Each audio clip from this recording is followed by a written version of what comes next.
I was just holding you down and you didn't say that like you're supposed to. It's drama. It is dating, so that's what I suggest. Actions speak louder than words, are non-confrontational. Some people are not your friend. Advice for upcoming 11th graders. First impression is how to stay focused. Hi guys, I'm Amani or Amani Janae, and welcome back to another video. So as you can see by today's title, we'll be doing something a little bit different. It is the start of my back to school series, and I will be basically giving you the rundown of high school, the do's and don'ts, and what to and not to do. This is coming from a graduating senior class of 2025, so if you're watching, please make sure you like, comment, and subscribe, and enjoy the video.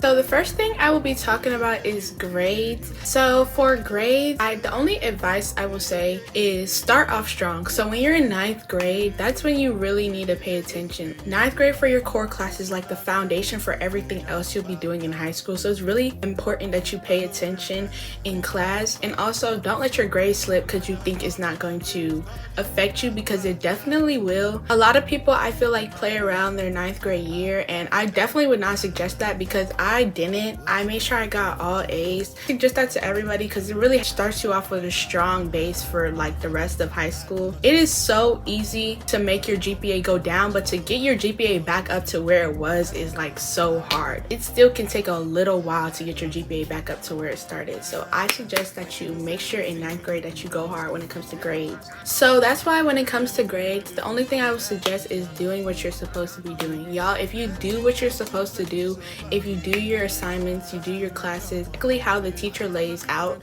you won't be overwhelmed, you won't be frustrated. I know sometimes procrastination is hard. Procrastination was a really big thing that I had to learn how to get over, because I used to like to play too much, and then at the last second of the end of the school year or the end of the semester, I try to get everything together, and it was just too much on me and it was too stressful, and I have a very bad habit of doing it, and I know there's other people who do. So I would suggest just doing it when your teacher gives it to you. I know some teachers may give too much at one time, but there's really nothing you can do about it if you can't switch out of the class, so you got to work with what you have. So for grades, I suggest you take it seriously, do your work when you're supposed to, and work on not procrastinating. So the next thing I have to talk about is drama. First of all, when it comes to high school, unless you're just someone who's really lucky, you're probably going to get into some sort of drama, whether it's small or big. I have had my very fair share of drama, so I can definitely speak on this topic very well. Not that I started the drama, let me make that clear.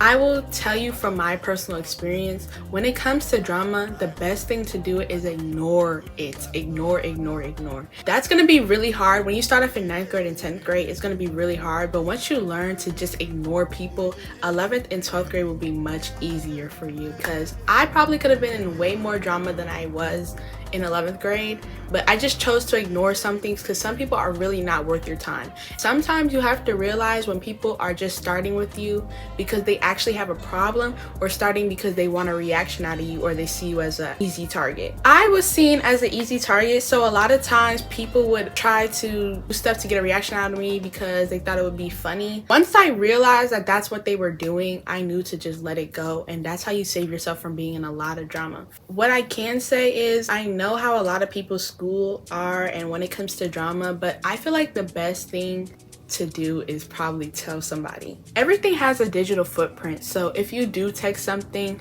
they're going to probably see it. So I suggest that ignore, and if it becomes too difficult, then I think you should tell somebody. That's how I personally have dealt with drama. And y'all, I've been in a lot of drama at my school, unfortunately. I know I just seem so unproblematic. Clearly not. So I can tell you firsthand how it feels to have somebody target you. So that's what I would say personally when it comes to drama. Tell somebody or do what you gotta do.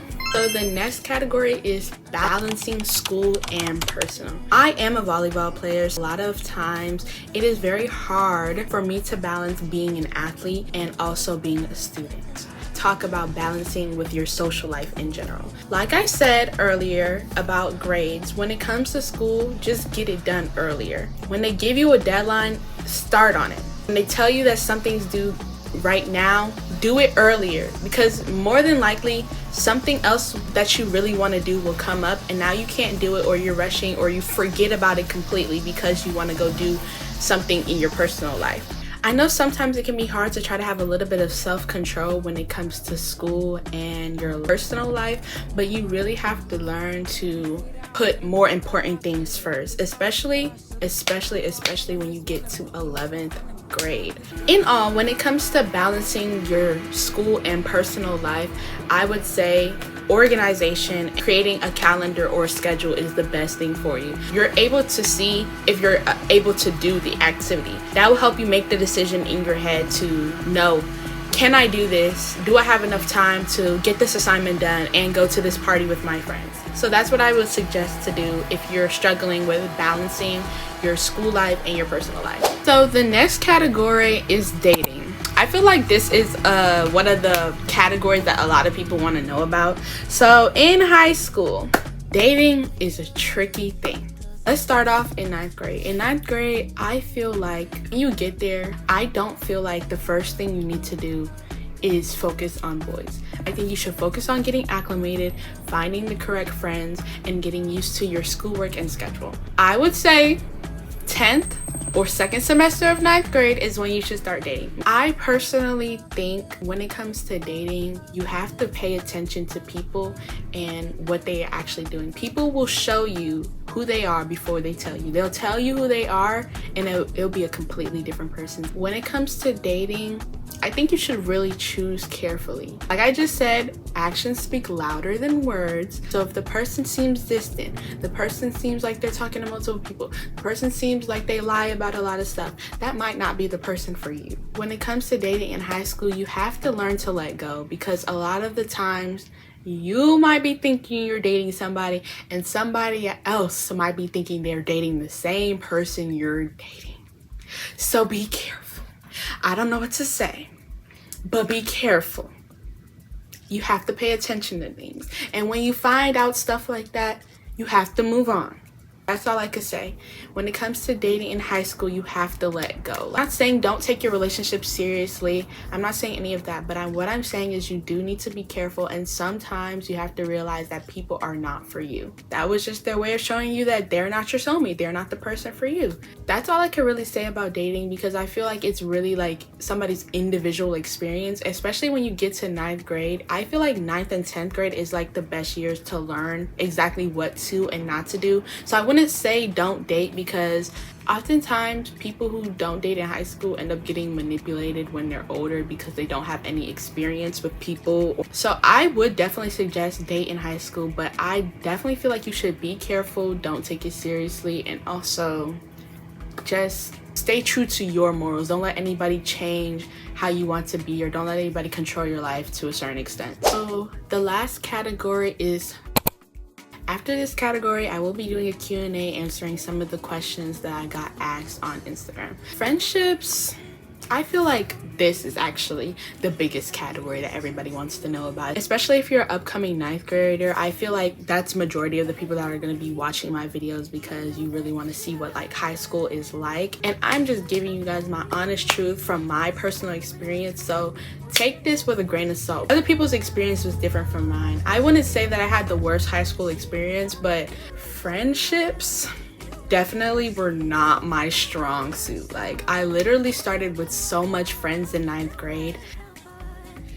12th grade, going into 12th grade, it's not a lot. All I have to say is when it comes to friendships, another thing is letting go. Every relationship in high school or in general in your life, I feel like you have to know what your boundaries are. A lot of times, let's say you're one of those people who are non-confrontational, you need to have your boundaries. You need to set your boundaries with your friends early. And if you find somebody who can't respect your boundaries, you have to let them go. Or if you're one of those people who are very loud, are more dominant as a friend, sometimes you have to learn to listen to your submissive friends and listen to what they're saying and respect their boundaries. Because I know firsthand, I'm a dominant friend. that can be a problem. Have to choose wisely. And even when I say this, if you're in ninth grade, you're probably not going to choose wisely. You're probably going to meet some people that you thought were a good friend and later on realize that they weren't. So all I have to say is choose wisely when it comes to friendships, and that is the biggest thing ever. Watch what your friends do. Watch how they talk about people. Watch if they're always talking about somebody to you, they're probably talking about you to somebody else. Watch how much things you tell people. Some people are not your friend. Sometimes you tell somebody something and weeks later the whole entire school knows. Not everybody needs to know your business. Not everybody needs to know your business. Not everybody needs to know your business. Not everybody needs to know your business. I'm gonna keep saying that. I feel like the most important thing is when it comes to friendship is really taking the time to learn your friend. Watch if you tell your friend something, does it come back to you? Does somebody else tell you something that you told only one person? Because that might not be the person that you need to talk to about things. When it comes to friendships, you have to learn what type of friend, which friend you have. Some friends are only the friends you talk to in school. Some friends are only the friends you talk to in class. You just laugh about stuff. Some friends are the friends that you have those really serious talks with, those people you know will not go back and tell anybody. You have to take your time when it comes with your friendships, and you have to watch what people do. Sometimes you feel a little too comfortable with somebody and you end up telling your business, and then your business ends up getting told to somebody else because you felt that you and that person were closer than what you thought. A lot of times, like, having friendships in high school is one of the most disappointing things ever, especially when you realize somebody is not who you thought they were. Like, somebody who you thought was your friend, they end up doing really weird stuff to you. So like I said, that also goes back to how to deal with drama. Ignore. So let's say you and your friend end up breaking out and you guys are not friends anymore. Let it go. Move on. Don't sneak this on Insta. Don't try to talk bad or down on somebody, especially if the friendship doesn't end in a bad way. Don't go around and talk about it, because you never know when you might need that person again. You never know if you guys will end up being friends again. But that also comes with respecting your boundaries. Not everybody deserves a second chance. And I'm gonna just leave that there. Not everybody deserves your time, your patience, and how you are to your friends. So that's all I would say about friendships. And like I said before, everybody's situation is unique. Everybody's high school experience is unique. So what might be true for me might not be true for you. What might work for you might not work for me. So this is just my personal advice, and this is from my experience and other people's experience around me that I've seen or what has happened to them. I personally just feel like when it comes to friendships, you cannot trust everybody. Okay guys, so now that we got all of that out the way, I'll be answering questions that were asked to me through Instagram. And these are questions from my followers and everything they wanted to know from my advice video. So the first question I have is tips to avoid messy people. So the first thing I would say is, relating back to what I said in the video, you have to watch how people act. If somebody is constantly telling you somebody's business unprovoked, you didn't ask about it, you don't know the person, and they're telling you all their business, they're just talking bad about them, those are often the people you have to watch out for. Sometimes you also have to watch out for boys, y'all. Boys be very messy too, and a lot of times they instigate or start problems in between girls. So I feel like tips to avoid a messy person is, 1, watch and react. Watch how they act. You have established that they're a messy person, leave them alone. Even if you don't want to not cut them off, you still want to talk to them, you can still talk to that person, but watch what you say around them, especially when it comes to your own business. Okay, the next question is, what is something I wish I knew before going to high school? Before going to high school, I wish I realized the thing about not everybody is your friend, and learning how to keep my business to myself. So that's really a big thing, because a lot of times when you tell your business, it comes back to bite you. A lot of times you business to somebody and you hear your business from somebody you don't even know. So that's what I would say about that question. The next question is, what class you wish you took? So a class I wish I took, which I can still take now, but I'm probably not going to, was AP Psychology. Only because I have taken a good amount of AP classes and I just felt like that one would set me over the top. And the class just seems really interesting, but I I just genuinely don't want to do any AP classes anymore. And I'll probably explain why I feel like that in later in the video. The next question is advice for upcoming 11th graders. You probably have already heard is that 11th grade is your hardest year, and when they tell you that, they're not joking. 11th grade, I feel like, is hard for a lot of people because of the transition from 10th to 11th grade. In 10th grade, really should be kind of carefree. Your classes shouldn't be that hard. You don't have to deal with much responsibility. 9th grade, you're getting acclimated, so it might be a little bit difficult for you to transfer from 8th grade to 9th. You're in a new school with a lot of different people. In 10th grade, you're used to it. You don't have much hard classes. You shouldn't have really much to do. And I feel like a lot of people think 11th grade is the hardest year because you're coming from 10th grade and that chill, slow pace to 11th grade, which is very fast paced. You have harder classes. You have deadline. You have to start prepping for SAT, ACT. You have to start figuring out what you want to do with your life. You have to start thinking about college essays. People constantly asking you, do you know what you want to major in? It's a lot of pressure. So for 11th grade, I feel like the biggest tip I would have is also to stay organized. If you organize yourself with your deadlines, your work, you will be able to have that specific time for you to just chill and give yourself a break. 11th grade year, you have to stay on top of your stuff. You have to pay attention in class. These classes are important. It's no more freelancing. It's no more, oh, I'm just chilling, this class doesn't mean anything. There's no more of that, because 11th grade year is a really serious year. It's when things start getting serious. 11th grade year is the year that your colleges are going to see on your transcript. So all of your grades, that's what your colleges will see, because 12th grade year, they're not really paying attention to that unless you're getting to a school late. So I would say 11th grade year is the year where you really need to focus. You need to lock in on your grades and you need to do what you're supposed to do, especially if you want to go to college. 11th grade year, be on your stuff. So the next question is first impressions. I'm assuming this person is asking about in 9th grade. So for me personally, I feel like 9th grade, your first 9th grade impressions it's an important thing. A lot of times 9th grade is when the rumors about you get started, y'all. Be careful of what you do, what you say, what you wear, who you talk to, what you tell people, because it will get repeated and repeated and repeated. You do something in 9th grade and sometimes they won't let it go when you're in 12th grade. You can make a mistake in 9th grade, and sometimes in 12th grade, they're still talking about it. They're still bringing it up. It doesn't matter if you're a changed person. It doesn't matter if you apologize. A lot of the times, people do not forget. First impressions are an extremely big thing.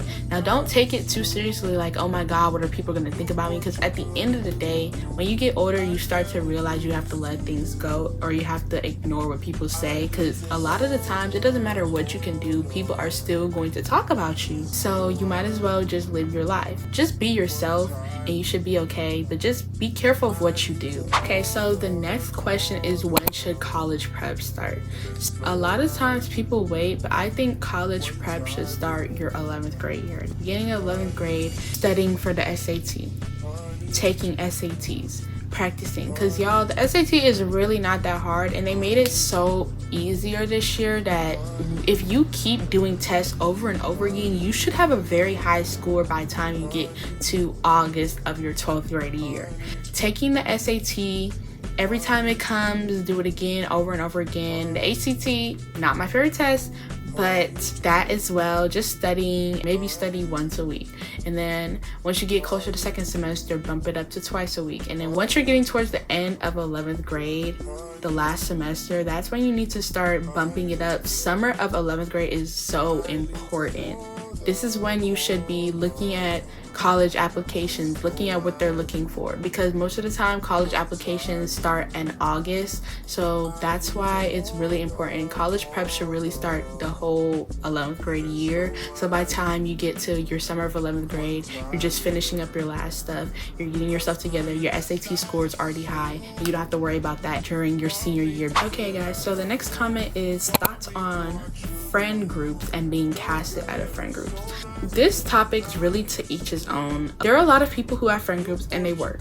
Personally, for me, friend groups do not work for me because I'm one of those friends where I feel like everything should be equal, and a lot of the times in friend groups it's really not. Like, there's people in the friend group who like each other more. Personally, I'm not gonna say I wouldn't recommend trying it, but once you realize if it does work for you, if it doesn't, I feel like you just need to be it like that. Like, the best thing to do is move on. And I know that when you're casted out of a friend group, it has to be one of the hardest things ever. Just be careful, choose wisely, and if it doesn't work, maybe it's just not for you, and maybe you just need your 1 or 2 or your 3 friends. Okay, the next question is how to make new friends. When you have friends in high school, a lot of the times it will happen organically. There'll be people from your class, people you've seen in the hallway, and you'll make friends in the most randomest ways, and they end up being your friend maybe for a while that you can't even remember how they became your friend. I feel like how to make new friends is, 1, you don't go looking for friends. A lot of times you can get labeled as a groupie,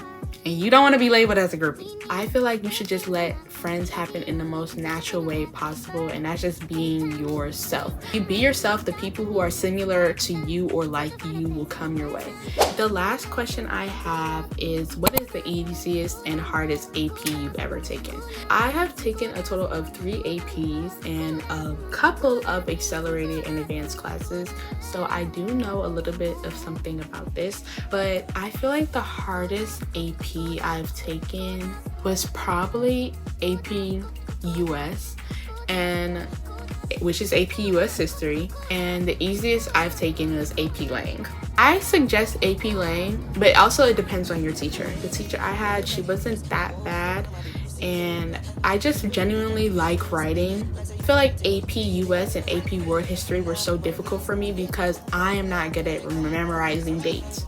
And I feel like if you're not good at memorizing dates, you're not a good studier. AP World, AP US might be a very difficult class for you, but at the end of the day, you have to tell yourself that if you have a good grade in the class, you will be okay. If you don't pass the AP test, you will be okay. I don't feel like I will be doing any more AP classes because I genuinely feel like I'm wasting my time with them, because a lot of the times, I don't know how everybody else's AP classes work, but mine is year-round. So instead of taking another class that I could have been taking, like I had to do my Spanish during the summer through dual enrollment. If you don't know what that is, it's when you take college classes but you're still in high school. So I had to do my Spanish this summer when I could have done it in one of the times that I had did AP, but I didn't have space on my schedule because my AP classes were year-round. So that's why I feel like AP classes might be a little bit of waste of a time, especially if you're not passing the exams. There's just nothing wrong with not passing, but especially if you have a good grade in the actual class. But I would just suggest it's just what works for you. Alright guys, so this is the end of the video. I really hope that anything I said in this video has helped you. If you're an upcoming 9th grader, if you're an upcoming 11th grader, if you're just going into your 12th grade year and you just want to know what I have to say, I hope this stuff helped you. I hope you enjoyed this video. If anything that I said helped you or makes sense, or you have more questions, please comment below, because I love when you guys comment. I love responding back to you guys because this is so interesting what you guys have to say about my videos. If you enjoyed this video, please make sure you like, comment, and subscribe, and share, and wait for more back to school videos.